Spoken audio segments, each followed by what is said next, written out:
Hello, and this is Safety by Ben Rance.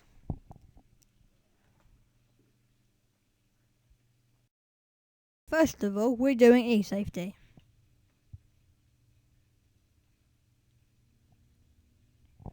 Or, as you might want to call it, cyberbullying. What is e-safety?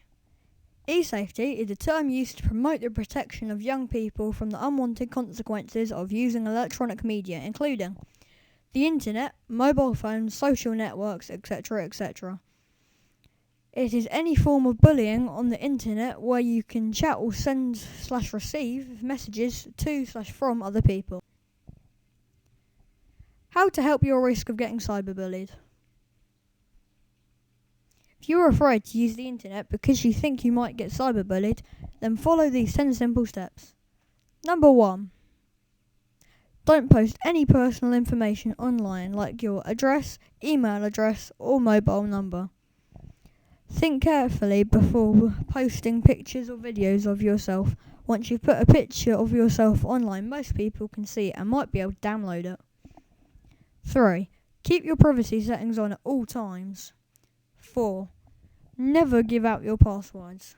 5. Don't befriend people who you don't know. 6. Don't meet up with people that you have met online. Always tell your parents/carer if someone has done this. 7. Remember that people online might not be who they say they are. 8. Think before you post. 9.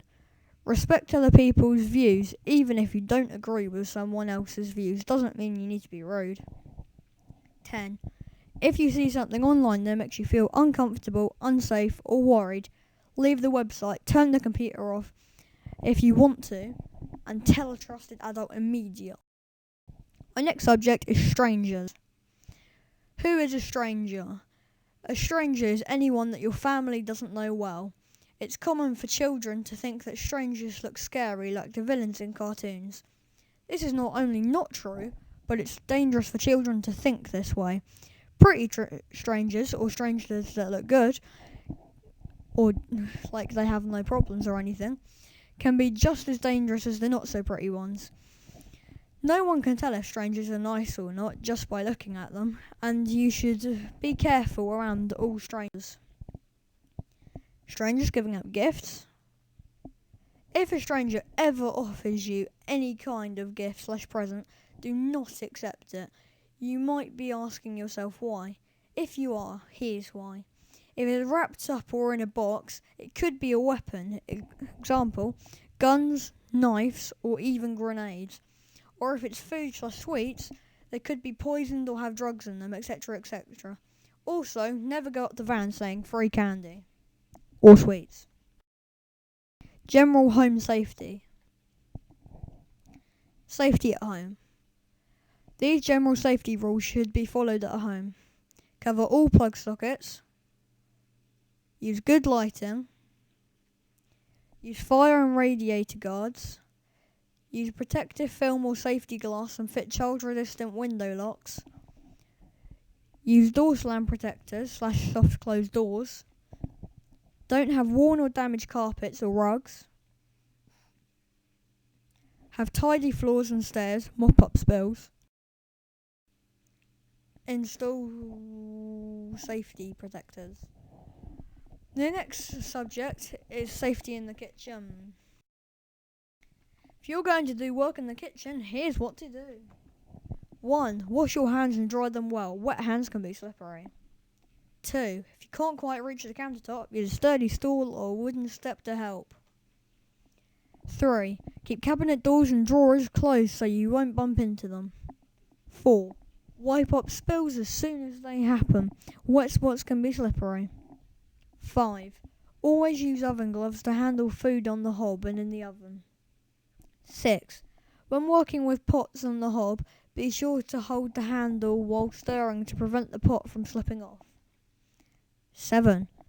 Always pick up knives by the handle and don't point them at anyone.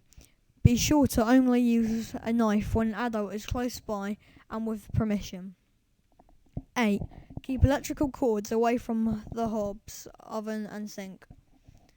9. Before leaving the kitchen, check that the oven and the hobs are all turned off. Otherwise, you could have a gas explosion, and that won't be very good at all. 10. If you burn yourself, tell an adult immediately. 11. Don't put knives or other sharp objects in a sink full of water. Someone could reach in and get hurt. Wash them up straight away instead. 12.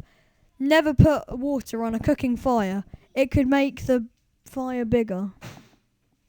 13. Call for an adult to help and use baking soda or flour to put the fire out. 14.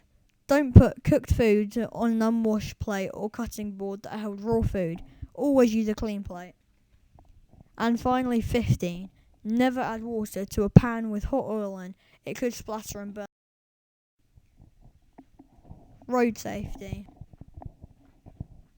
Stop, look, and listen. Crossing is all you have to remember.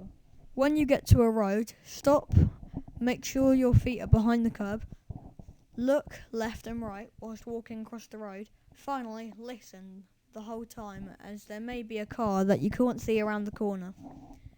On that note, never cross on a corner or between cars, as the driver might not know that you're coming and you'll most likely get hit or the driver will crash.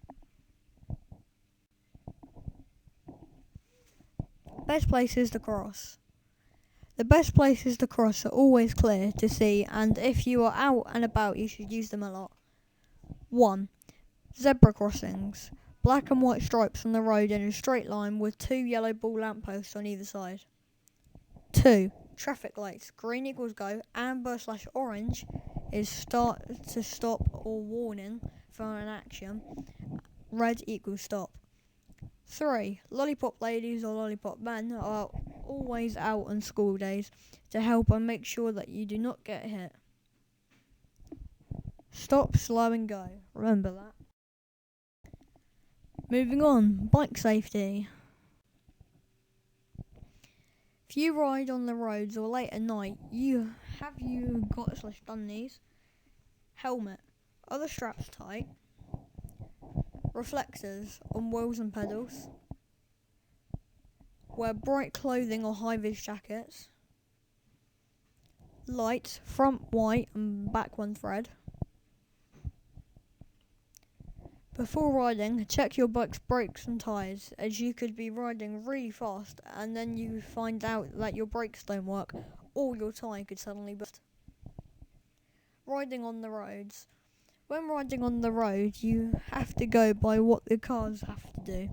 You have to go on the same side of the road as cars, indicate going around corners, but with your arm and not a flashing orange light, and so on and so forth. Before you do anything when riding on the road, you have to look behind you. No flashing lights here. Thank you for watching this video, and don't forget to leave a thumbs up.